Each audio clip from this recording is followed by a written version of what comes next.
what I did hear you guys talk about is the relationship that exists between the process of learning and morality. That's one. And I have one question.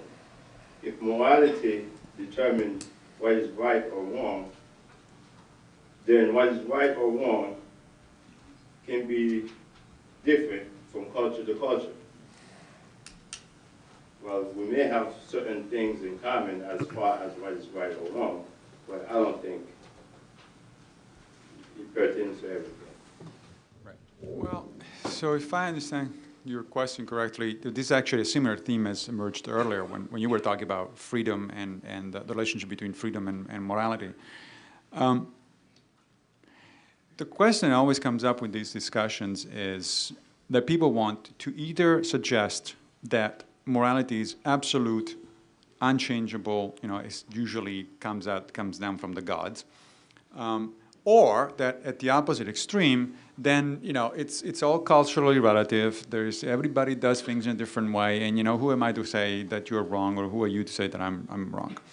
And I suggest that this is an example of what philosophers call a false dichotomy. It's not that you only have two choices here. There's a lot of situations in between, which I think are the more interesting ones, and I think that the more relevant to these kinds of discussions. I do think that there are some so-called moral or ethical norms that are in fact culturally relative. Okay, whether you eat certain kinds of foods in certain kinds of days or don't, I really don't give a damn. There is no imperative, there is no moral imperative there. It is in fact entirely arbitrary, unless you happen to live in an environment where eating certain kinds of food is actually bad for your health.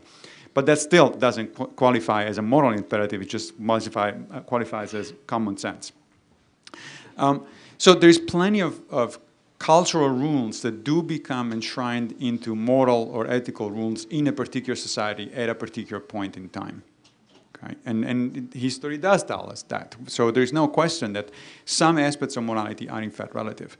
It doesn't follow, however, that all aspects of morality are relative. I maintain that there are a few things that are in fact absolute, such as I think it is immoral under any circumstances to go around randomly killing people. Whether they belong to your group, to other groups, or whatever, it's just immoral. And I can make very good arguments, I think, both on philosophical grounds and as well as I said earlier on biological grounds, as a matter of fact, that is just the wrong thing to do. We wouldn't have a functional society, for one thing, if we went around doing that sort of thing. Sure enough, those kinds of moral rules are in fact, tend in fact to be universal among human cultures, for the simple reason, again, that if they were not universal, then you wouldn't have a human culture. In fact, you wouldn't have a human society. So that to me suggests very strongly that to put the discussion in terms of, well, either it's a set of universal and undebatable rules imposed by a divinity, or anything goes, is in fact a false dichotomy, and we got to get out of that sort of two forced choices, because there is quite a bit more. Unfortunately, of course, what that does is that it makes the discussion much more complicated, right? Because it means you really now have to start thinking about sorting things out. Well, which things are in fact moral and for what reason, and which things are cultural and relative and for what reason. And that discussion can be very interesting, and we could go on and have it until tomorrow morning. One of the panelists had differentiated between scientists and science. I think likewise there needs to be a differentiation between religion, and I don't even know what to call the other thing, because in parallel, scientists... Theologians would know. Religions, yeah. Well, the point is, scientists are flawed. Science is some concept beyond the flawed nature of what the scientists do. Likewise, I think most of us will agree, even people who are profoundly religious will probably agree, that there's flaws in most of the religions. But carrying that further in the differentiation, and I didn't even know what to call it. I mean, 12-step programs call it higher power, other things call it. I mean, I struggled with some of this myself in the notion of, was there a God? And what I finally came up with was, if there was some kind of a God entity, it wasn't like a person the way religions taught it, so that this thing wouldn't really care if I believed in it or not, because that wasn't the essence of it. It was the essence was how I lived my life. Try and wrap up if you can. At any rate, this notion of what the religions try to grasp at with this higher power, wouldn't it subsume science and all kinds of other things? Because wouldn't it be some kind of an infinite thing that, depending on how you defined it, and I don't think there really was a definition, you couldn't really disqualify it because all the bad things of religion wouldn't be part of this infinite good, creative, non-human type thing. So, wouldn't it wind up the same? Wouldn't science be part of this? No, I don't think it would wind up to be the same, but I think I understand your point. First of all, let me clarify one thing, since I was the one that said that there's a difference between science and scientists. There is a difference between science and scientists. That doesn't mean that science itself is in fact a perfectly rational enterprise. I mean, that I would agree with Paul, that you need to look at the history of science, and you clearly can see that it isn't certainly a flawless process of march, toward the truth. You wouldn't expect it to be because it's a human activity, right? And like all human activities, it's got the problems that the human beings are normally display in whatever they do.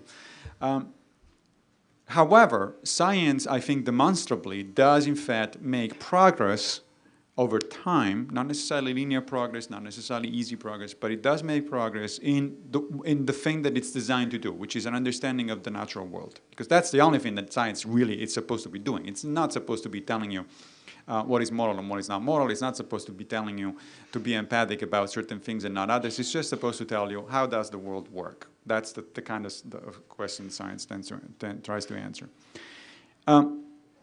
The difference, however, between science and religion, there's huge discussions about what is the difference between science and religion. I think that the most fundamental difference between the two was pointed out, of all people, by Richard Feynman, the physicist. I'm saying religion isn't comparable to science, it's comparable to scientists, which are flawed. Right, but I don't think that's the right analogy. So scientists are comparable to religionists, or if you want to use that term, right? So people are comparable to people. Then the question is, why? Fine, we agreed that both religionists as individuals and scientists as individuals are flawed. So fine, we're even there, okay? Then the next question is, well, what about the activities themselves? What about not the individuals, but the activity that transcends the individual? So what about religion as a way of thinking, or a way of relating to the world, as opposed to science as a way to think of thinking and relating to the world? And I think, again, that the best argument that I've heard for a fundamental distinction between the two, which is not a distinction, in my opinion, that goes in favor of religion, came out of Richard Feynman. And Richard Feynman was, as you probably know, a very successful and very a brilliant physicist during the 20th century. In fact, he was so brilliant that he kept publishing several books after he died, for years after years after years. And in one of these books, one of those that he published posthumously, he said that the fundamental conflict between science and religion is not about individual claims about the world, and not about individual things that either science or religion say. It's a conflict of attitude. That science at its best, not at its flawed and its ideal. Science at its best is based on the idea that you believe in things in direct proportion to the reasons and evidence that you have to believe in those things. While religion at its core is about believing in things despite the evidence or the arguments against those things. And it is that fundamental difference about the value that science versus religion give to critical thinking, to examinations of arguments and evidence. That is the conflict. It's a conflict of attitude toward how we think about the world. It's not necessarily a conflict about individual claims, because individual claims can turn out to be wrong, both the scientist claims and the religionist claims.